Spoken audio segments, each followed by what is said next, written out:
As humans, we're very visual creatures.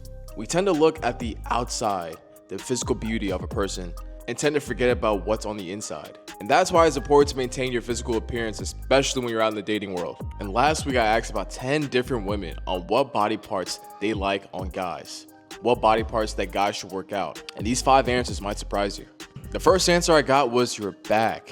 I thought it was going to be the chest, but it turns out to be the back that women like the most. And when you think about it, having a really wide back gives you a more protective-like feature. It makes you look bigger. It almost makes it seem like you can protect anything or anyone based on how wide you stand and how thick your back is. If you see a lot of bodybuilders nowadays or any famous athletes that play rugby, football, even wrestling, they all got big, thicker backs. And because of that, women tend to gravitate towards them because in their sports, they're doing a lot of rough shit. They do a lot of physically demanding things that correlate to how hard they work. They do a lot of physically demanding things that correlate to how good they are as a protector. And with a big and wide back, they look like they're a really good hugger. So exercises that you want to focus on to get a big, wider, thicker back. First and foremost, my favorite exercise, pull-ups. And when you get extremely good at pull-ups, say like you can get like 20 in a row, add some weight to it. Get a weighted belt, add 25 pounds, 45 pounds, even add 90 pounds to it when you get good enough. And then you want to use rows to get that thickness in your middle back. So the way I like to think about it, pull-ups for width, rows for thickness. The second one, and this should be common sense, is your abs. And when I asked them why they like abs, they said that it's because it looks like they can take care of themselves, which is true. To get abs, you have to have at least a good diet, and it's a testament to show that you actually go to the gym and you actually put the work in to better yourself. And a little plus side, women want something they can touch, they can feel. They're really touchy people. What did he say? Having washboard abs that they can touch and feel on, that's a plus for them. That's a plus for you.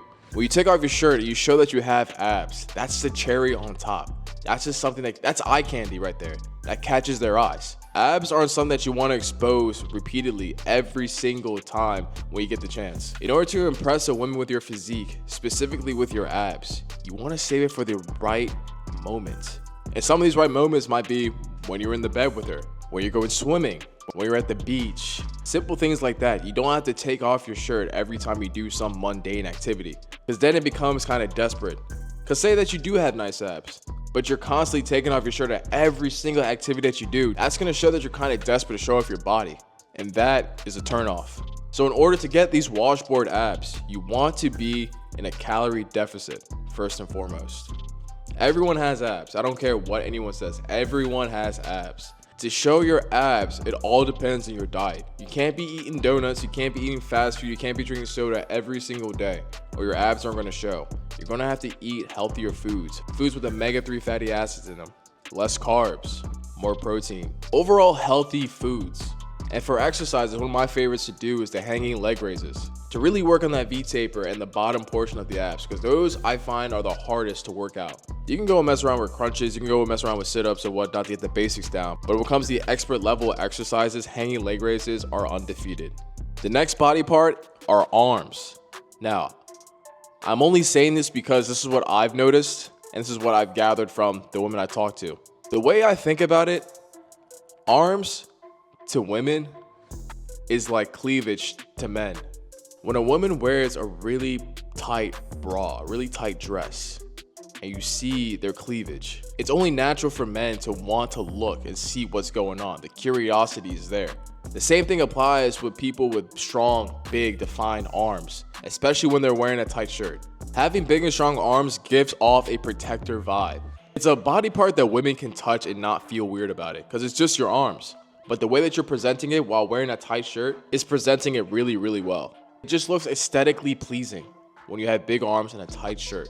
And honestly, when you see someone with big arms, you automatically assume, oh yeah, that man can fight, or that man must be really, really strong. He can probably lift so much.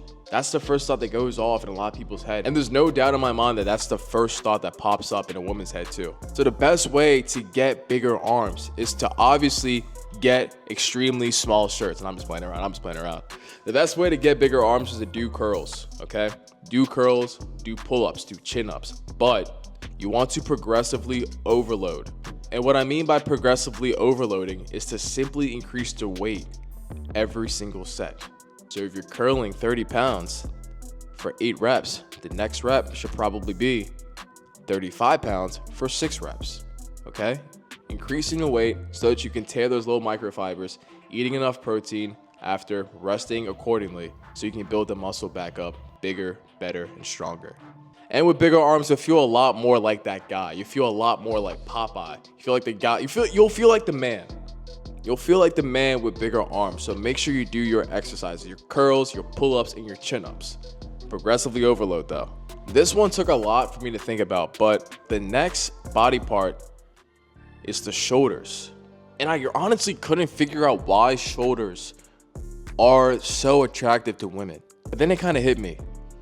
So when you're playing sports, or let's even take it back to the Roman gladiator days, they always had shoulder pads. When you play football, you have shoulder pads. When you play lacrosse, you have shoulder pads. And with these shoulder pads, it makes the person look way bigger than they actually are. And I think that's why women love shoulders. Your overall physique looks way bigger with bigger shoulders. Because imagine if you grew every single body part out, right? Your legs. If you have bigger legs compared to your upper body, you're gonna look a little off balance. If you have big arms but no shoulders, it's gonna look a little off balance too. It's gonna look a little weird. But if you have bigger shoulders, you're taking up much more space with bigger shoulders. Everything extends out in different directions. And with big shoulders coupled with a bigger back, it makes you look more of a beast. And in the days where football players are like the main thing that women love, having bigger shoulders kind of reminds them of that athlete physique that most women crave for. And honestly, it completes the look of looking big. That's the actual finishing phase for looking big, to really complete that big physique that most people are searching for. You will look like you fight big battles. And so the best way to get bigger shoulders, bigger, rounder shoulders, is to do your shoulder press, along with implementing progressive overload. And now to cover the width of your shoulders, to really hit that lateral aspect, you want to hit it with some lateral raises. This one I had in there because when I asked them if they liked this body part, they all were like, ew, no way, I could never like that body part. Why would they even want to work on that? But I think they're lying to me. Because I'm going to show you something and you're going to have no other choice but to agree with me that this body part needs to be worked on. All right, so if you look at this picture, this guy, his name is Jeremy Meeks. And if you look at the picture on the left, you can see how skinny his neck is compared to his head. Now, if you go over to the right, his neck is significantly larger. And it looks a lot more appropriate for his head shape. Same thing down here. I kind of forget. I want to say this is Channing Tatum. I think it's Channing Tatum. But you can see his neck is significantly skinnier compared to his head. And over here on the left, it's way bigger.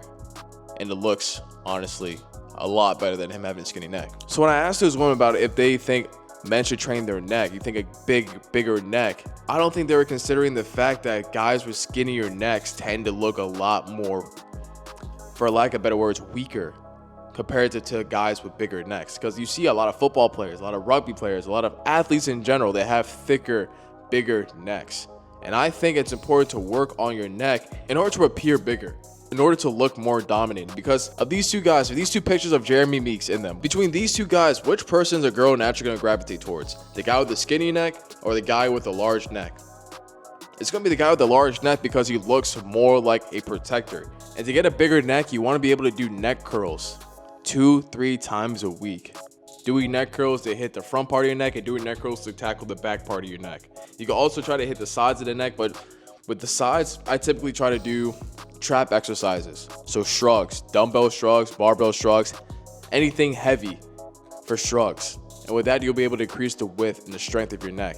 But make sure you stretch it out because you don't want to strain yourself. Having a neck injury is probably one of the worst injuries that you could ever have while training. All these body parts I listed before you today, they're all intended to make sure that you build out the physique that makes you look like a protector. It makes you look like you actually do something. It makes you look strong and dominating.